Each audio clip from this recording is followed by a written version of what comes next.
नमस्कार। इस समय मैं उत्तर प्रदेश के नोएडा शहर में और 96 सेक्टर ये नोएडा का आपको बता रहे हैं और आज यहाँ पर मुख्यमंत्री योगी आदित्यनाथ पहुँचे। ये वही नोएडा है जिस नोएडा को तमाम राजनेताओं ने इसलिए ठुकरा दिया क्योंकि उनको ये लगता था अगर वो नोएडा के शहर में यहाँ पर आ जाएंगे तो उनकी गद्दी एक तरीके से ज़मीन से खिसक जाएगी और उनको गद्दी से बाहर हटना पड़ेगा। आज यहीं पर मुख्यमंत्री योगी आदित्यनाथ आए और सौगात देखिए, इस बिल्डिंग को चमचमाती हुई बिल्डिंग को किसी बड़े मल्टीनेशनल कंपनी, किसी बड़े कारोबारी की बिल्डिंग समझना की भूल मत करिए। ये है उत्तर प्रदेश, विकसित होते हुए उत्तर प्रदेश नोएडा अथॉरिटी का। ये पूरी बिल्डिंग आपको चमचमाती हुई दिखाई देगी। 50 साल हो गए थे नोएडा अथॉरिटी को और लगभग उनका कोई एक भवन नहीं था जहां पर सभी विभाग के काम एक साथ हो सकें। लेकिन अब यहाँ के जो लोग हैं, जो यहाँ पर इन्वेस्टर आएंगे, उनको अगर कोई भी समस्या होगी तो ये वो एक तरीके से प्रतिष्ठान है, ये वो बिल्डिंग है जहाँ पर वो आएंगे और उनका एक तरीके से सभी काम यहाँ पर पूरे हो जाएंगे। यही बात उत्तर प्रदेश के मुख्यमंत्री योगी आदित्यनाथ ने भी कहा था कि 50 साल हो गए थे इस संस्थान को, लेकिन उनकी खुद ही परमानेंट एक तरीके से बिल्डिंग नहीं थी तो बाकियों का क्या। एक तरीके से जिस तरीके से हम तमाम इंफ्रास्ट्रक्चर पूरे नोएडा में देख रहे हैं, बदलते हुए बेंगलोर के बाद चेन्नई हो, तमाम बड़े बड़े जो शहर हैं उनमें अब नोएडा की भी गिनती होने लग गई है क्योंकि नोएडा हो, ग्रेटर नोएडा हो, यमुना एक्सप्रेसवे के आसपास का जिस तरीके से इंफ्रास्ट्रक्चर कायाकल्प हो रहा है वो निशानी यहाँ पर आप देख सकते हैं। जिस तरीके से पूरा इंफ्रास्ट्रक्चर यहाँ पर बन रहा है, जिस तरीके से विश्व के लेवल पर जो इंफ्रास्ट्रक्चर होता है वैसा इंफ्रास्ट्रक्चर यहाँ बन रहा है। तो देखना ये होगा कि किस तरीके से 2027 का चुनाव भी आने वाला है और दूसरी तरफ जिस तरीके से राम मंदिर पर जो चंदा चोरी के आरोप में जो एक्शन हुआ है उस पर जो विपक्षी पार्टी एक तरीके से राजनीति कर रही हैं, लेकिन दूसरी तरफ मुख्यमंत्री योगी आदित्यनाथ लगातार ऐसी जगह जा रहे हैं जहाँ पर बड़े बड़े प्रोजेक्ट का शिलान्यास कर रहे हैं। लगभग 2476 करोड़ की आज प्रोजेक्ट उन्होंने एक तरीके से या तो इनॉग्रेट किया या तो उनका एक तरीके से आधारशिला रखी। बड़ा सा अंडरपास आपको दिखाई दे रहा होगा और इसी के बगल में ताज एक्सप्रेसवे जो नोएडा को एक तरीके से आगरा से जोड़ने का काम करता है और पीछे मेरे देख सकते हैं तमाम बड़ी बड़ी एक तरीके से स्काई क्रेपर आपको दिखाई दे रहे होंगे, तमाम बड़ी बड़ी बिल्डिंगें आपको दिखाई दे रही होंगी और पीछे नोएडा ये अथॉरिटी है जहां पर अब तमाम बड़े बड़े काम नोएडा अथॉरिटी से जुड़े हुए जिनको भी अपनी काम है वो इस बिल्डिंग में आ सकते हैं और यहीं पर उनके सारे काम एक साथ निपटे जाएंगे और तमाम एक तरीके से जो भी यहाँ पर साफ सफाई की समस्या हो, रजिस्ट्री के काम हो, प्लॉटिंग की समस्या हो या एक तरीके से कोई भी उनको समस्या हो इस आसपास के नोएडा के क्षेत्र में, वो यहाँ पर आ सकते हैं और अब एक तरीके से सभी विभाग यहाँ पर एक ही बिल्डिंग के नीचे होंगे।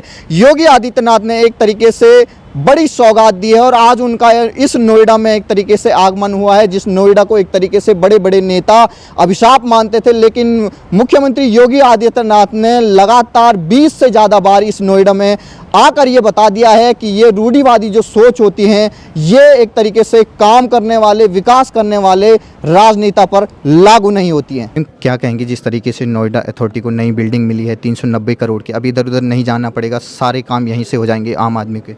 ये जिसे लोग डबल इंजन कहते हैं ना, उस सरकार की ताकत है। केंद्र में हमारी सरकार, राज्य में हमारी सरकार और नोएडा अथॉरिटी की इतनी बड़ी बिल्डिंग बनी है।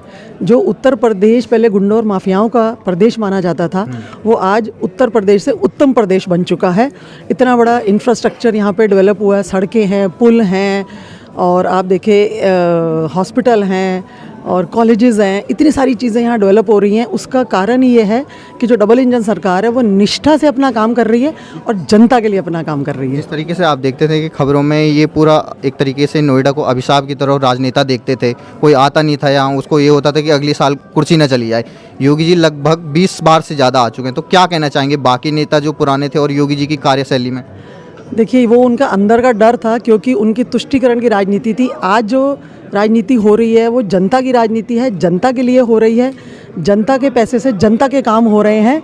इस वजह से ये इतना बड़ा इंफ्रास्ट्रक्चर डेवलप हो रहा है। आज इतना बड़ा ये जो हम इस कार्यालय में पहुंचे हुए हैं नोएडा अथॉरिटी के 96 सेक्टर में, जिसका कि अभी माननीय मुख्यमंत्री जी आ रहे हैं और इसका उद्घाटन करेंगे। तो इसका कहने का मतलब ये है कि जो सरकार कहती है वो करती है।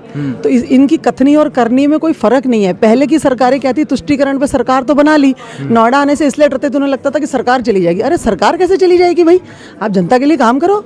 जनता के लिए काम करेंगे, जनता दोबारा चुनेगी आपको। अभी देख रहे होंगे आप, राम मंदिर का मुद्दा चला हुआ है, चंदा चोरी का आरोप लगा के योगी जी ने एसआईटी बनाई थी और लगभग 5-6 दिन में ही 8 आरोपियों को गिरफ्तार कर लिया। लेकिन जो विपक्ष है वो अभी भी संतुष्ट नहीं है, कह रहा है कि बड़े लोग इसमें फंसे हुए हैं, योगी जी जाने वाले हैं, इसलिए बौखलाहट में देखिए, योगी जी का ना एक चीज़ ध्यान रखना, वो तुरंत एक्शन लेते हैं, चाहे रेप केस हो, चाहे कोई बलात्कार वाले केस हो, चाहे अभी मर्डर केस हुआ यहाँ पे गाजियाबाद में, लड़के को मार दिया गया ईद वाले दिन, है ना, तो तुरंत एक्शन चाहिए उनको। अगर उनके तक ये बात पहुंची कि ऐसा ऐसा हुआ है तो उसकी जांच बिठा दी गई और जो भी दोषी पाए जाएंगे उन सबको सजा मिलेगी। भरोसा है सनातनियों को, जिस तरीके से 500 साल बाद जो राम मंदिर बना, अब उसमें जिसने चोरी की उसको सलाखों के पीछे। बिल्कुल 100%, क्योंकि राम मंदिर हमारी निष्ठा का मुद्दा है। हम सब ने, इवन हम महिलाओं ने भी, मैंने भी, हम सब ने उसमें थोड़ा थोड़ा अपना कंट्रीब्यूशन दिया था, जिसको हमने कहा था ईंट, छोटी छोटी ईंट लगाएंगे हम लोग, राम मंदिर बना है।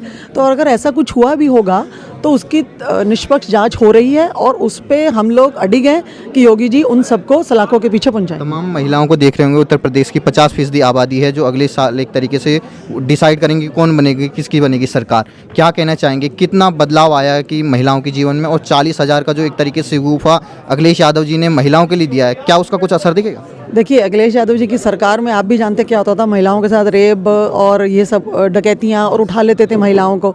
आज 33% आरक्षण दे के हमें, आज 33% हमें दे के आरक्षण और हमें राजनीति में भागीदारी भी दी है, और आने वाली सरकार भाजपा सरकार ही है जो महिलाओं के लिए काम कर रही है। महिलाओं से क्या अपील करेंगे जो आपको सुन रही होंगी पूरे उत्तर प्रदेश की? देखिए, हमें चाहिए सुरक्षा, हमें चाहिए मान सम्मान, हमें चाहिए एक भरोसा और भय मुक्त प्रदेश चाहिए, जिसका कि सिर्फ योगी जी और सिर्फ योगी जी हकदार है। जहाँ संकल्प सेवा का हो, जहाँ विकास इतिहास बन जाता है, जय जय श्री राम। जहाँ नेतृत्व राष्ट्र हित का हो, वहाँ विश्वास जन जन का बन जाता है। ऐसे अत्यंत लोकप्रिय मानव मूल्यों के प्रणेता माननीय मुख्यमंत्री उत्तर प्रदेश योगी आदित्यनाथ जी का आगमन जोरदार तालियों के साथ अभिनंदन करें, स्वागत करें महोदय का।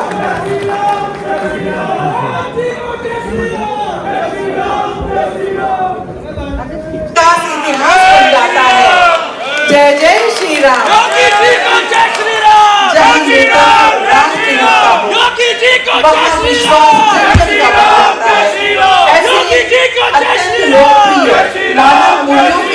जन का बन जाता है।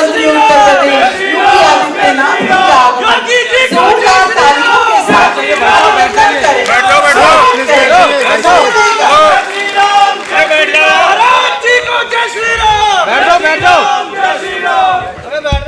हेलो भाई, बैठ जाओ। सभी से स्थान ग्रहण करने का निवेदन कर रही हूँ। आज का यह ऐतिहासिक अवसर अनेक गौरवपूर्ण उपलब्धियों का साक्षी है। एक और विकास, सुशासन और आधुनिक नगरीय नियोजन की स्वर्णिम यात्रा के 50 वर्ष पूर्ण कर रही नोएडा अथॉरिटी, दूसरी ओर नवीन एवं अत्याधुनिक प्रशासनिक भवन का लोकार्पण तथा अंतर्राष्ट्रीय MSME दिवस। इस अवसर पर प्रदेश के उद्यम, नवाचार और आत्मनिर्भरता के संकल्प को भावनाएं तालियों के माध्यम से मंच। प्रमुख सचिव MSME महोदय से भी निवेदन करती हूँ कि आप भी हम सबकी ओर से